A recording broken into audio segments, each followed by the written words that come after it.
Hey guys, welcome back to my channel. It's Mindy here. I hope all is well in your world and you have something good planned for this weekend. Today I'm going to dive into fragrances that I consider to be underrated. These are all fragrances that I don't hear talked about very much anymore, and some of them I'm not sure I've ever heard anyone talk about. So if that interests you, please stick around. I think most of these would be considered affordable as well, which I think is a huge plus. I absolutely love when I pick up an affordable fragrance that smells great. Yes, I'm diving into niche a little bit more, but the price point is a little bit different. So it's been really fun to go back to some of these fragrances that I feel are a little abandoned in my collection and share with you these fragrances that I find to be underrated. All right, so without further ado, I'm gonna jump right in. Okay, the first fragrance that I have here, and all of these are in no particular order, is Cacao Dreams by Alexandria Fragrances. I haven't seen this one come up much, but this is one that I really adore. I went through a period last year where I think I wore this for a week straight. I was completely addicted to it. It is a gorgeous, gourmand, delicious fragrance. Now, the only listed note that I see in this perfume is dark chocolate, and it is classified as an amber vanilla. I don't think this was intended to clone any other fragrance. Some people say that this smells like Lira by the house of Xerjoff. I don't think it smells like that. Lira has a little bit more of that orangey nuance weaved in. This one does not have that. To me, what this smells like is kind of like a Tootsie Roll that has an addictive, chocolatey, delicious type fragrance profile weaved in, maybe with some vanilla. It is a gorgeous, comforting, cozy, delicious gourmand, exactly the type of fragrance that I enjoy wearing. This is at an affordable price and one that has me completely addicted. I'm not wearing this as much as I would like to, simply because I'm always playing with new fragrances, but this is one that I'm gonna go back and revisit and wear more frequently. Again, that is Cacao Dreams by Alexandria Fragrances. The next fragrance that I have here is Haute Couture, and this is the EDP by Givenchy. Now, this fragrance is not for everyone. I don't know that everyone will be able to appreciate this fragrance. Ultimately, I'm a little bit surprised by how much I like this one, but I do have to be in the mood to wear this one. Now, to me, it has kind of a peppery, spicy, smoky, fruity type vibe to it. It is classified as a floral fragrance, but to me, I don't pick up a ton of floral from this. It's really a nice composition of a bunch of different notes. Raspberry stands out to me. There's bergamot orange, pepper, vetiver, magnolia, sandalwood, amber, and musk. Just a really fun fragrance. Again, that has a little bit of a vintagey vibe to it. So if you don't like vintagey smelling fragrances, this one may not be for you.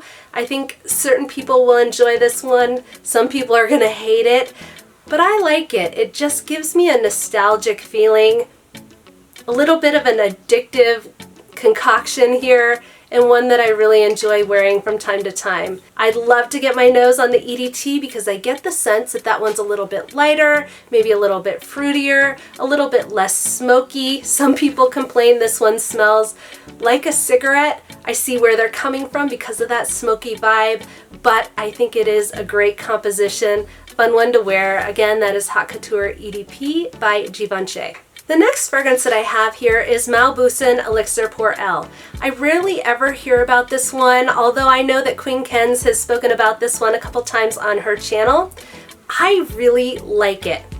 Now, this is kind of a sweet, vanillic, spicy perfume that wears beautifully on the skin, but it does contain oud. From my perspective, I feel like this is a really easy introduction into oud. I think it's an easy wear. It is an affordable fragrance. And this one is often compared to La Vie Belle. Now, I don't think it smells exactly like La Vie Belle. Definitely shares some similarities because it has some of the same notes. I believe La Vie Belle also has vanilla, praline, and iris as well. Maybe pink pepper, I can't quite remember, but I feel like La Vie Belle goes a little bit more into a fruity direction because it has that pear note, maybe a little bit more syrupy. This one is just very warm.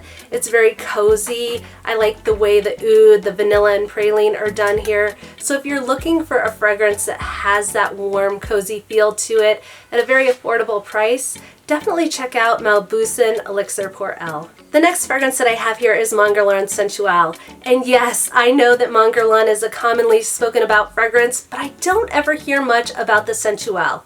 I actually picked this up for a steal on FragranceNet. I want to say it was around $30. It could have been a little bit more than that. It was quite some time ago, so I don't know what this is going for. I get the sense it's a little bit more. But I find this to be an amazing fragrance. This was not a love at first sniff for me. I played around with it a little bit, and once I did, I found myself completely addicted to it.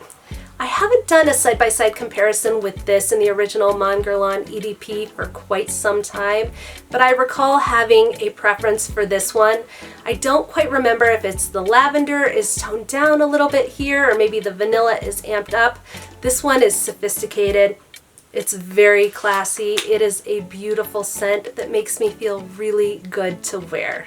This one has turned a little bit into an obsession to me. I also like Mongolian Intense, which is commonly talked about. This one just less so. It is beautiful.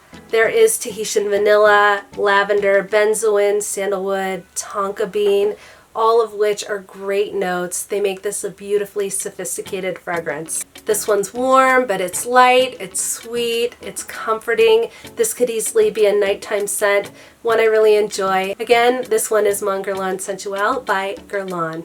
The next one I have here is Fatale Intense by Agent Provacatuer. This is a fragrance that I did hear quite a bit about last year. I haven't heard much about it this year. It is compared to Angel, the EDP, quite a bit, and I just don't have a point of reference to understand how it compares. For me, this doesn't smell much like the Angel EDT. That one has a little bit more of a fruity, sparkling aspect to it, a little bit more of a fruity presence to my nose. This one is a soft fragrance. It has a very warm feel to it. There is chili pepper in here, there's licorice in here, champaca, red rose, lotus, vanilla. There is leather in here as well, and you can pick up that leather, but it's not overpowering. And there's also amber in here. This is just one that I find to be kind of soft, but it's alluring, it's addictive to me. Just a great fragrance that I find to be an all-around warm, cozy, comforting scent. This is a great scent for somebody who likes a little bit of a toned down perfume. This isn't in your face, but it is subtle, and you definitely catch the sillage from this one, and when you do, it smells beautiful. If you don't like any spice in your perfume, this may not be the right one, but I really do love the way the chili pepper plays in this one, even with the licorice. I'm not sure licorice is one of my favorite notes. It smells great here, one that I recommend, and I find this one to be quite affordable. Again, this is Fatale Intense by Agent Provacatuer. The next one I have here is Eau Duelle, and this is EDT by Diptique. Now, I stumbled across this fragrance in Nordstrom one time, really loved the way vanilla plays in this perfume, and I bought it on the spot, which was a little bit surprising for me because a lot of my fragrances are blind buys. So back when I did buy this one, I was probably aching to buy something in the store, but I'm so glad I did. This is an amazing aromatic vanilla fragrance. There is bourbon vanilla in this one, and bourbon vanilla happens to be one of my very favorite boozy type vanilla notes. This one is balanced out by some freshness, some depth. There's black tea in here, there's juniper. That aromatic freshness is so amazing with some of the spicy notes in here as well. The delicious cozy spiciness you get probably comes from the cardamom and pink pepper in this one. I just find this to be a beautifully done, addictive vanilla fragrance. I feel like people that like Angelique Noir by Guerlain would probably like this one. It's similar but different, an all-around great fragrance, Eau Duelle EDT by Diptique. The next fragrance that I have here is one I've heard about very, very rarely, and that is Atara by Michael Malul. First of all, I love the bottle. It's absolutely beautiful, and I don't know much about this house. I definitely want to play around with it a little bit more and see what else by this house I enjoy. Electric Heart has been on my test list for quite some time. This one I feel to be underrated. I can be a little bit finicky with pear fragrances. I'm thinking back to Ariana Grande, God is a Woman. I just didn't really care much for how the pear was done in that one, but I love how it's done here. It's mixed with a lot of delicious notes like praline, vanilla, tonka bean. It kind of has a similar note structure to fragrances like Angel EDT as well as La Vie Belle. There are some similar notes to those fragrances, and I feel like I get a little bit of a similar vibe to those perfumes in the sense that it's sweet, it's fruity, it's just a really pretty, alluring fragrance. Definitely one I recommend checking out if you like pear done in a sweet, delicious, almost sticky, but not sickly sweet way. And one last thing about this one, I have gotten compliments on this fragrance. Other people seem to like it on me, so it's one that I do recommend. It is not an affordable fragrance, but it is in a reasonable price range, one that I really enjoy, Atara by Michael Malul. Next up is one I've already spoken about on my channel, so I don't want to spend a lot of time here. This is Seductive Noir by the House of Guess. This is quite similar to Mon Guerlain. It has quite different notes than Mon Guerlain, and I at times really do prefer this one. This one has sage instead of lavender, and I wonder if that's where you get that sort of aromatic, calming feel from. This one is a great find for 2021 and also a very affordable find. As the name suggests, it is slightly seductive, but to be honest with you, I do feel comfortable wearing this into an office setting because it also has a sophisticated, classy feel as well. This is a very well done perfume, one I really enjoy. I'm actually really intrigued by a new release by the House of Guess. I believe it's called Seductive Red. It's one I've had my eye on. It has notes of cherry, tonka bean, sandalwood, almond, pink pepper. So if any of you have had the chance to try that one out yet, please, please, please let me know. I can't figure out how to get my hands on it yet, but it's one I have my eye on and one I'd love to try out. This is Seductive Noir by the House of Guess. Next up is Nirvana Amethyst, and this is a new add to my collection within the past couple weeks. I love tobacco and perfumes, and I've been looking for one that is just a little bit more feminine. I love Bois Dore. This one doesn't feel overly feminine to me. I really do think it leans down the middle and anyone can wear this, but I find it to be quite addictive.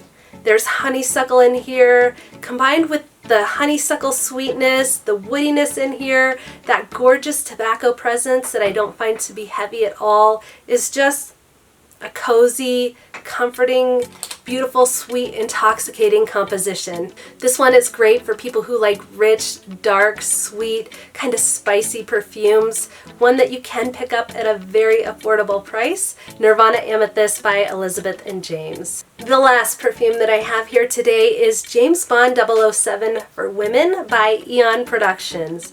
Now this is one that I've had in my collection for quite some time now. This is one of those perfumes that goes way back for me. It is still a love for me. I actually stumbled across this one maybe 7 years ago or so. I had seen it in a magazine, I had smelled it there, immediately went to pick it up at Kohl's. This is one that is fruity. In fact, it's one of my very favorite fruity fragrances. It has black pepper, rose, bergamot. It has blackberry, gardenia, jasmine, black vanilla husk, cedar, and white musk. I say it's fruity because I think I'm picking up that darkness from the blackberry. It is kind of a dark, fruity, vanillic fragrance, and the blackberries bring so much texture and dimension to this one. This is so nostalgic to me, and maybe that's why I have such strong feelings about it. I wore this quite a bit when I first got married. I wore this quite a bit when I was pregnant with my firstborn, and at that point I had started to discover a lot more perfumes, and so I moved on to different things, but this is one that will always bring back very special scent memories for me, and one that I still love to this day. This is one that I've never heard anyone speak about, but I think it is in my top 5 or so favorite fruity fragrances of all time.